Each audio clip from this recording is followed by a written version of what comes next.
Welcome back to the second part of the analysis of the Ballad of Father Gilligan, Class 8th. So in the previous video I had spoken about a bit about what the chapter is or what do we understand from the entire poem. So today I'm going to discuss a bit in detail about the stanzas that we have, the stanzas of the ballad obviously, and I'm going to complete with the analysis and conclusion. So, the Ballad of Father Gilligan, this is how the poem goes. Obviously in our classes we have started with the stanzas of the poem, we have started reading it. So in this video it will be a compact understanding for you all. So here we go. The old priest Peter Gilligan was weary night and day, for half his flock were in their beds or under green sods lay. Very clearly it has been explained in the first stanza, the starting of the story of Father Gilligan. I'll just read the second stanza and then we're going to explain. Once while he nodded in a chair at the moth hour of the eve, another poor man sent for him and he began to grieve. So we come into contact with this character, Father Gilligan, who is weary night and day. I've already explained this, that he's weary because most of the people of his congregation who is considered to be the flock. Alright, there is a symbolism with the flock, the shepherd and the people of the congregation are considered to be the sheep, and the priest who takes care of them is the shepherd. So that is like a symbolism. So they were in their beds or under green sods meaning the grave, the grounds, the burial ground. Alright, so that's like the that is metaphorical, the flock word. Okay, it also stands as symbolism, and they lay under the soil, which means that they are buried.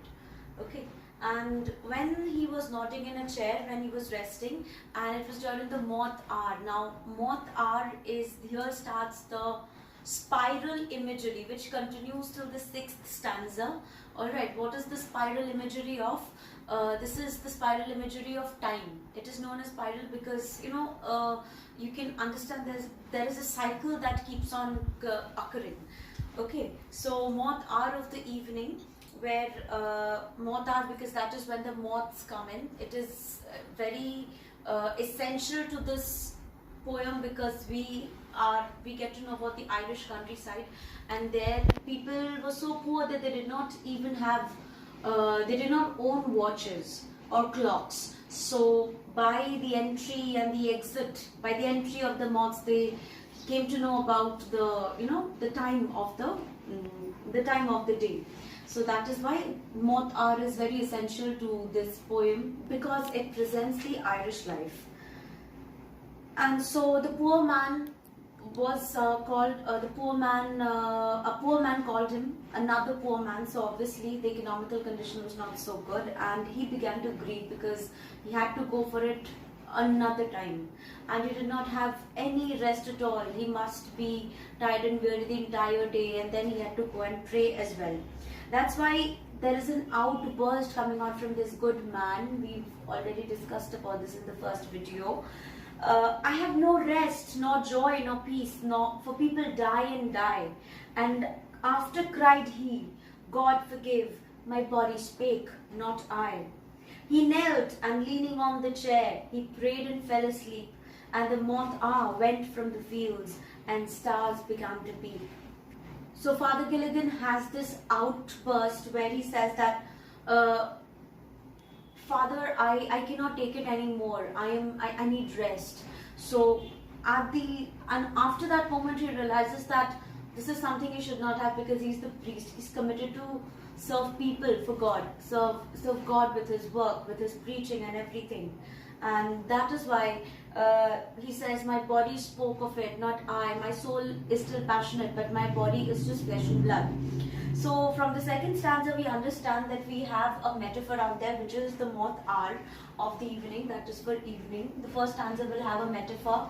I've already told you the flock, the symbol, the flock is also the symbol for the congregation, and an alliteration was weary.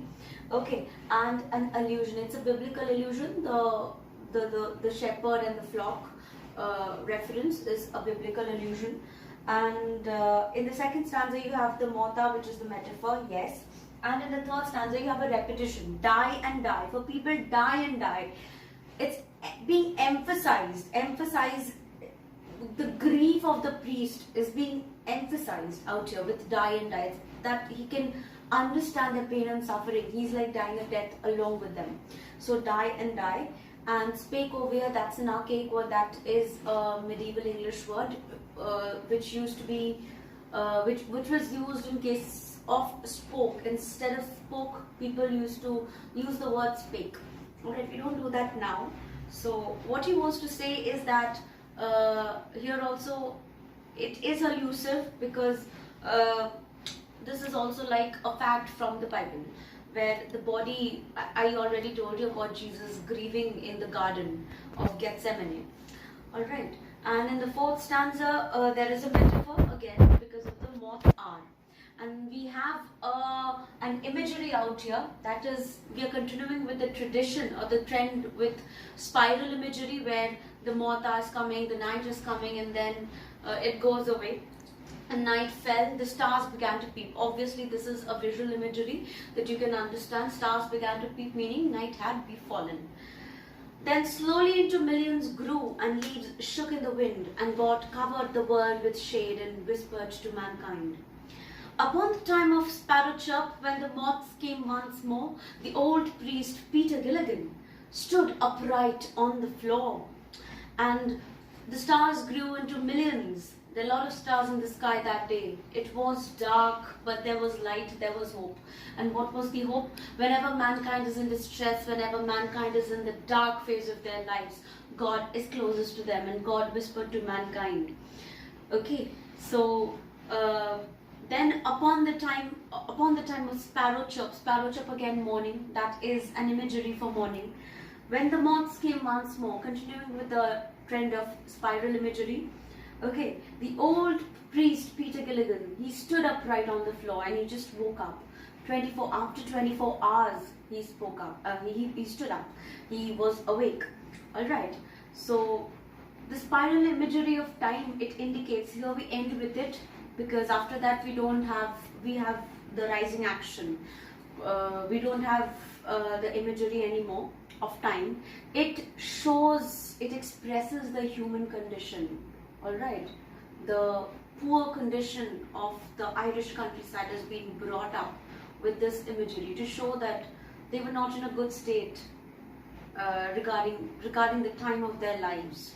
It was a dark hour. So that is the imagery. And obviously there's another, the metaphor is also continuing out here. Moths came once more, because that's what the evening is. Alright. So moving on. So that is it.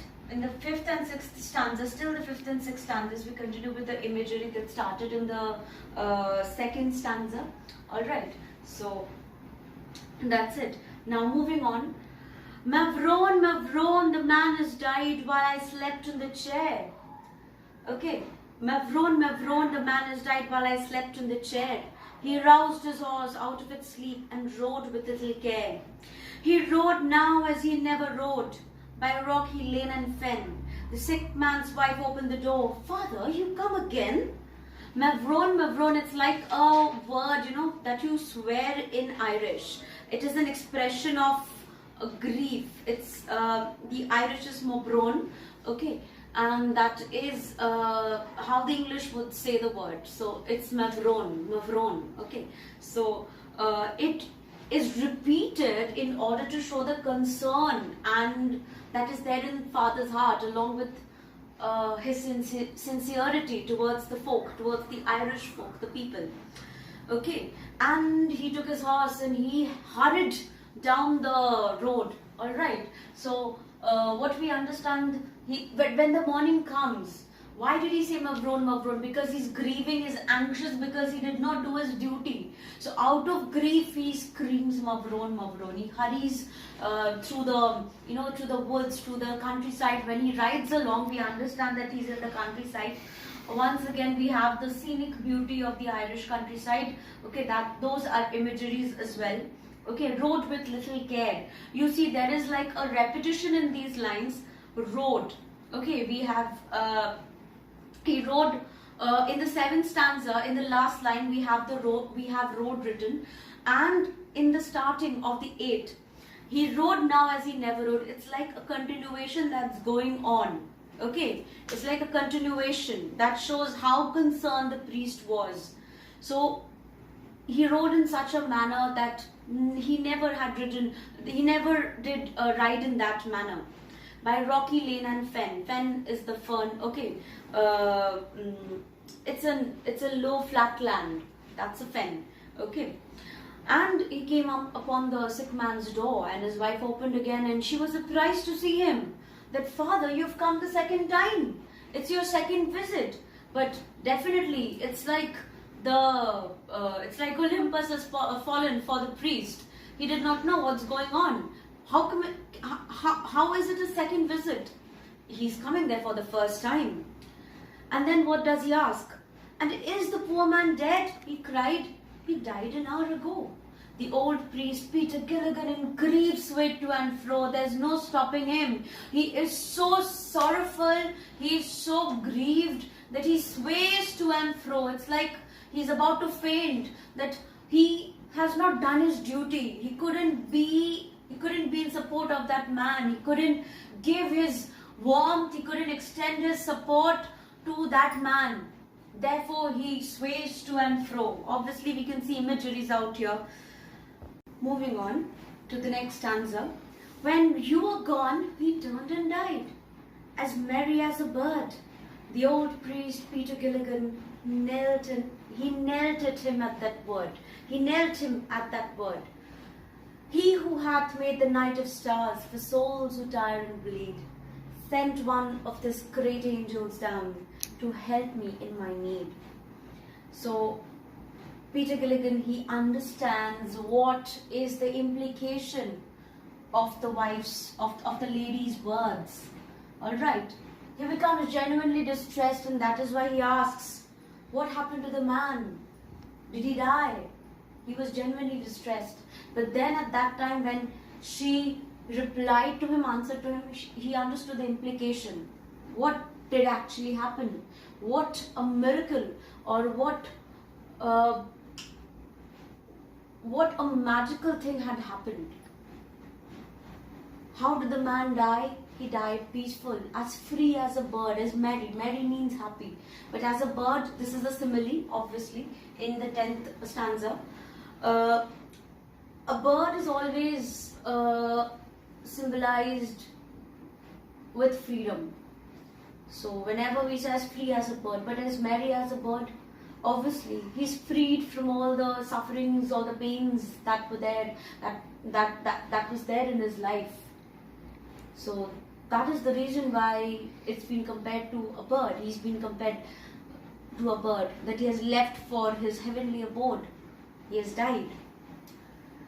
And Peter Gilligan, he understood that is why he knelt, because he knew that this was divine intervention, that God had intervened there in between. That's why he lets out this word, in gratitude. With gratitude, he gives thanks to Lord Almighty. What does he say? The one who has made the night of stars. He thanks his Creator. Only the Creator knows what the creation can go through, what the creation is feeling, what the creation is suffering. Only the Creator knows that. God who has created man, God who has created humans, and God who has created the night of stars and everything else along with it. He knows what they were going through.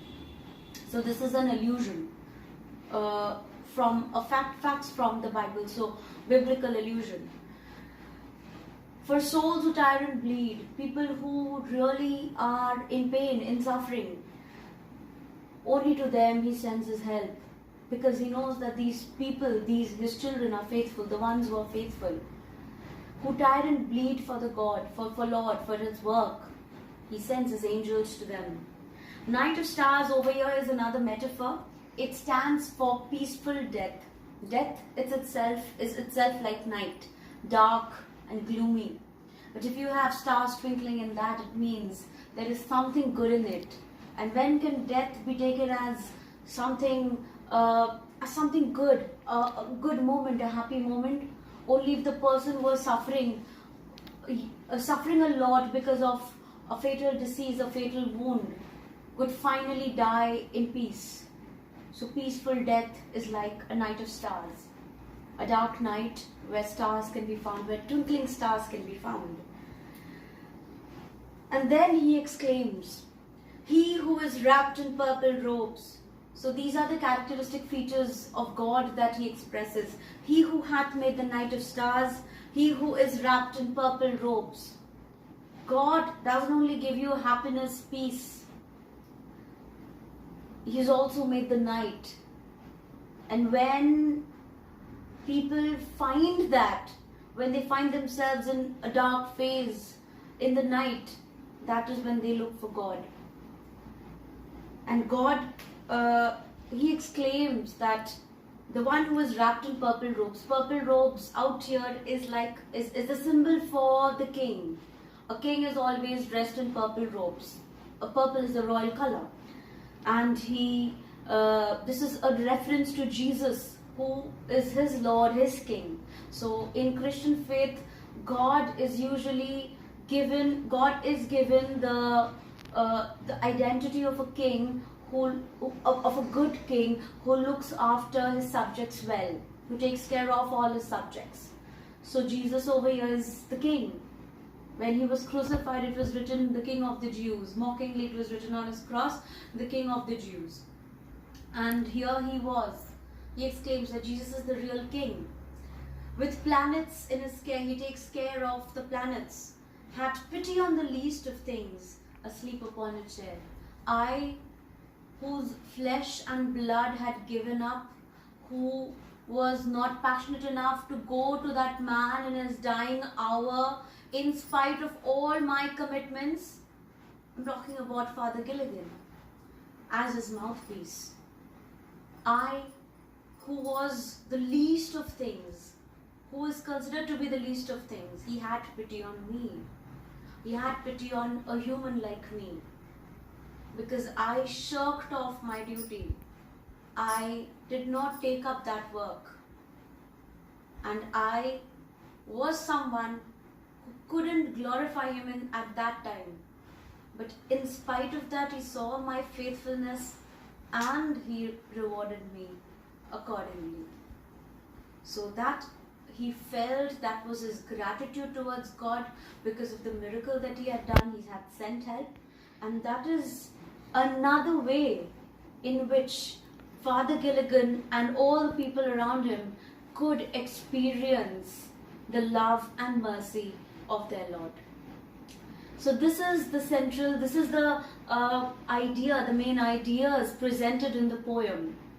The tone of the poem first starts off in a very depressing manner. There was a tone of regret in the beginning, where he was distressed, the people were dying and everything else. He was anxious. So there was a sad and depressing tone, but gradually it changed to a tone where gratitude was presented, where the graceful nature of God was presented, the merciful nature of God was presented, and it gradually became a tone of thankfulness. Now the 12th stanza seems to be very ironical. Why he calls himself the least of all the creatures on earth, because he had shirked off his duties. He did not take up that commitment. Usually, a God-man or a priest or whoever poses themselves to be the representatives of God, they are always kept at a very high position. In their minds and their heads, they always bring up themselves to a very high position. But over here, the irony is that Father Gilligan, in spite of having the opportunity to rule over each one of the people in each one of the men or the women and men in his congregation, he chose to call himself the least of all the creatures. So this exposes the ironical situation in the life of a priest. So apart from that, the poem, The Ballad of Father Gilligan, exposes or talks about the merciful nature of God and about the people who keep their trust and faith in Him. And he always gives hope to the ones who are in need, the ones who keep their trust, the ones who are faithful. He gives them His love, gives them His forgiveness. So this is the gist or the crux of the poem, The Ballad of Father Gilligan.